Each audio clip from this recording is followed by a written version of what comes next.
अस्सलाम वालेकुम everyone, welcome to my YouTube channel. तो आज की वीडियो में हम बात करने वाले हैं the untold story of my visa interview, कि मैं अपने वीज़ा इंटरव्यू में कैसे परफॉर्म किया, मैं कैसे गई थी। मैं आप सब लोगों को अपनी थोड़ी सी स्टोरी के बारे में बताऊंगी और कैसे मैंने फर्स्ट टाइम ही इंटरव्यू दिया और मेरा वीज़ा एक्सेप्ट हो गया।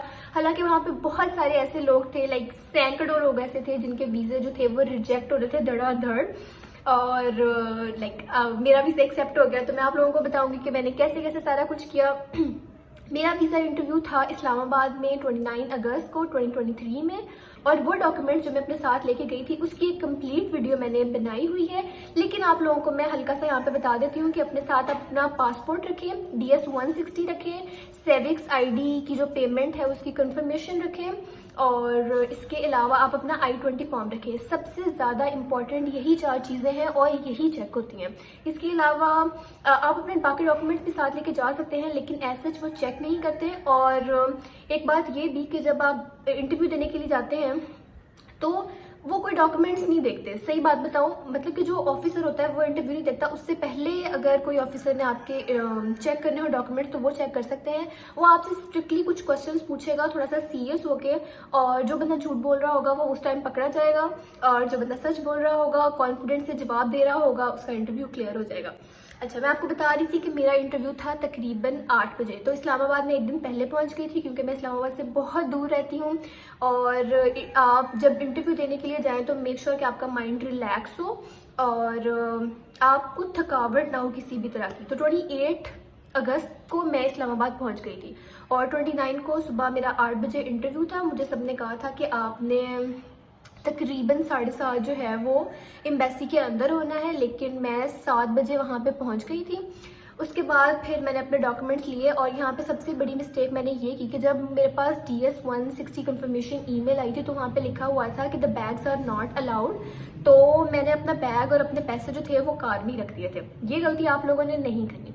आप लोगों ने अपने साथ कोई छोटा सा छोटे बैग जो होते हैं, लाइक इतने बैग जो होते हैं, यहाँ पे जो क्रॉस बैग होते हैं, आप अपने साथ वो भी रख सकते हो। और मेक श्योर आप अपने साथ पैसे ज़रूर रखें, क्योंकि मैंने नहीं रखे थे। मुझे लगा एम्बेसी में कौन से पैसों की ज़रूरत पड़ेगी, लेकिन पैसों की ज़रूरत वहाँ पे पड़ती है। अगर आप अपने साथ पैसे कैरी नहीं कर रहे तो आप अपने साथ अपना ATM कार्ड ज़रूर रखें, क्योंकि आगे जाके आपको ज़रूरत पड़ेगी।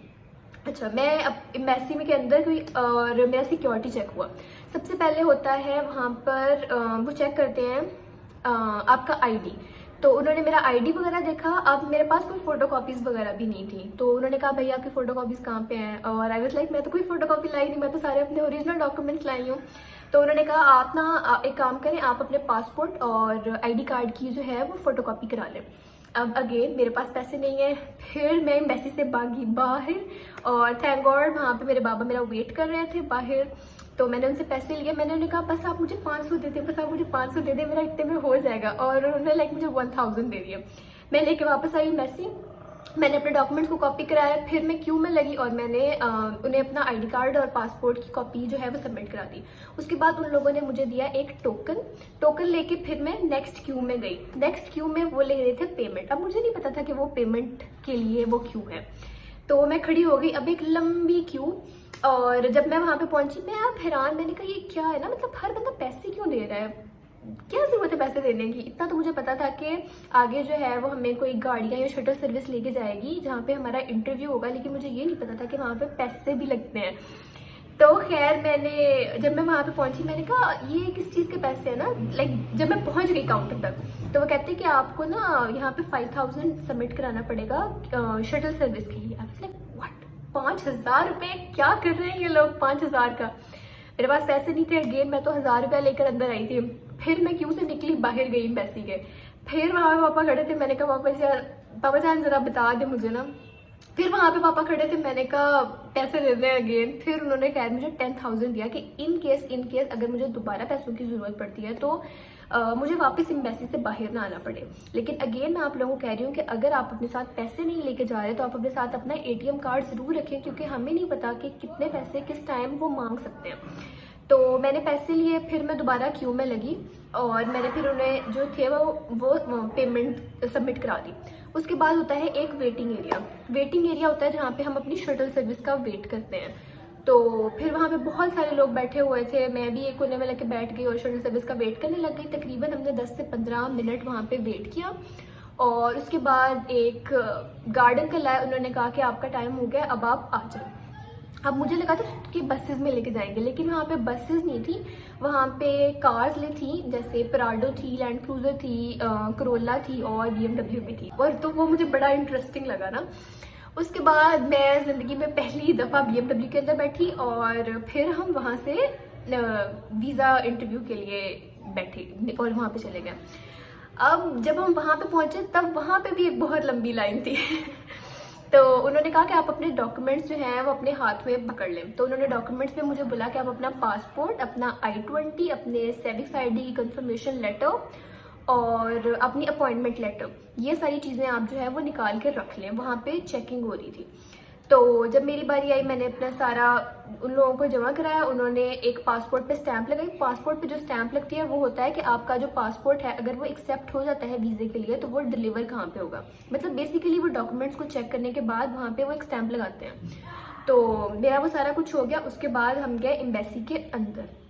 एम्बेसी के अंदर लाइक हमारा ये सारा कुछ ग्राउंड फ्लोर पे हो रहा था, तो मैं फर्स्ट फ्लोर पे गई। अब फर्स्ट फ्लोर पे होता है एक लंबी लाइन। तो उसके बाद मैंने उन्हें अपने डॉक्यूमेंट्स वगैरह सारे दोबारा फिर चेक कराया। उन्होंने लाइक मेरे सारे फिंगरप्रिंट्स लिए ना वहाँ पे ऊपर जाने के बाद। ऊपर जाने के बाद जब फिंगरप्रिंट्स वगैरह सारे हो गए उसके बाद आई मेरी वीज़ा इंटरव्यू की बारी। वीज़ा इंटरव्यू में नॉन इमिग्रेशन वीज़ा के लिए एक बहुत लंबी लाइन थी। ऐसे लग रहा था जैसे पूरे का पूरा मुल्क जो है वो जा रहा है US पढ़ने के लिए, तो मुझे ऐसे ही फील हो रहा था। तो खड़े खड़े वहाँ पे थक गई मैं 15 मिनट के लिए। उसके बाद फिर उन्होंने हम लोगों को बिठाना स्टार्ट कर दिया। मतलब ऐसे है कि अगर 20 लोग क्यू के अंदर खड़े हैं तो वो 8 लोगों को सीट्स पे बिठा रहे थे जिन लोगों का वीज़ा इंटरव्यू होना था। तो फिर मैं वेट करने लग गई। अब सबसे इंटरेस्टिंग बात ये हुई कि मेरे सामने तकरीबन जो 20-12 लोग थे ना, उन लोगों को एक पैरेटिश पेपर मिल रहा था और वो सब लोगों को ही मिल रहा था। अब मैं दुआ करी थी, मैंने कहा लगता है इनका वीज़ा लग गया है और ये इस वजह से इन लोगों को मिल रहा है क्योंकि सबको ही मिल रहा था।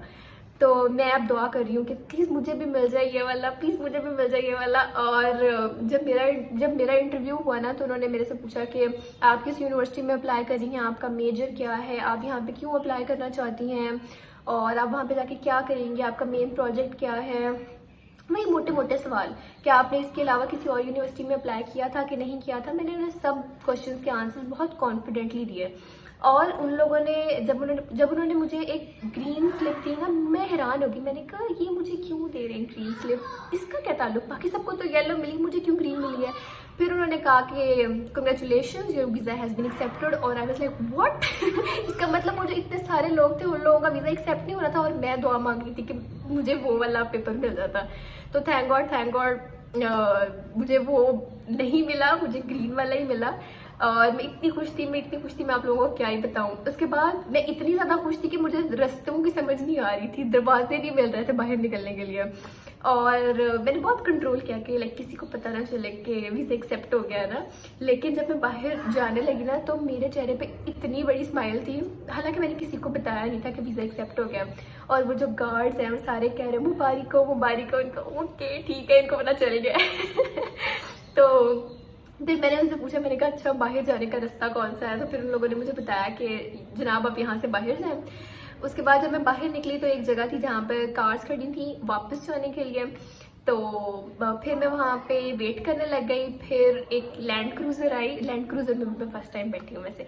तो वो कहते कि आप इसमें बैठ जाए, हम आपको छोड़ेंगे। और उन्होंने भी मुझे मुबारकबाद दी कि मुबारक हो जनाब, आपका वीज़ा एक्सेप्ट हो गया। और मुझे इतनी हंसी आई थी, मैंने कहा इनको कैसे पता चल गया कि मेरा वीज़ा एक्सेप्ट हो गया। उसके बाद फिर जब लाइक मैं एम्बेसी से बाहर निकली तो मेरा प्लान ये था कि मैं पापा को सरप्राइज़ करूँगी कि पापा वो वीज़ा एक्सेप्ट नहीं हुआ और ये सारा कुछ ना। लेकिन मेरे चेहरे पे सब कुछ ऐसे लिखा हुआ था, इतना विजिबल था कि पापा को पहले पता चल गया था कि इसका वीज़ा जो है वो एक्सेप्ट हो गया। और बहुत सारे ऐसे लोग थे जो मेरे साथ क्यू में थे और मैं उनसे हल्की फुल्की बातचीत कर रही थी कि हाँ आप कहाँ पे जा रही हैं, कैसे जा रही हैं और सारा कुछ ना। और उन्होंने मुझसे बाहर आके पूछा कि आपका वीज़ा एक्सेप्ट हो गया, तो मैंने हाँ जी बताया कि हाँ जी हो गया। और वो लोग इतने ज़्यादा डिसअपॉइंटेड थे, तो थैंक गॉड अल्लाह का बहुत शुक्र है कि फ़र्स्ट टाइम ही वीज़ा एक्सेप्ट हो गया। ऑल्दो बहुत सारी मिस्टेक्स भी हुई यहाँ पे कि मैं पैसे नहीं लेके गई थी, मैं बार बार एम्बेसी से बाहर आ रही थी और मैं डर भी रही थी। लेकिन एक चीज़ जो मैंने सीखी है वो ये थी कि अगर अपने आप को कॉन्फिडेंटली कैरी किया जाए, अगर हर चीज़ का आंसर आपको सच बताया जाए तो सब कुछ ही हो जाता है, बस डरना नहीं होता।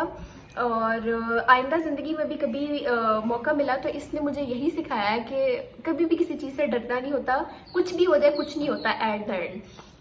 तो यही बस छोटी छोटी चीज़ें। अगर आप लोगों का वीज़ा इंटरव्यू है तो let me know in the comment section below. और अगर आप किसी भी तरह के कोई क्वेश्चन है तो मुझसे आप ज़रूर पूछिए, मैं पूरी कोशिश करूँगी कि मैं आप सब लोगों को जवाब दे सकूँ। अगर आप लोगों को ये वीडियो अच्छी लगी हो, अगर ये कहानी आपको अच्छी लगी हो तो वीडियो को लाइक करें, चैनल को सब्सक्राइब करें। Thank you so much for watching. अल्लाह हाफिज़।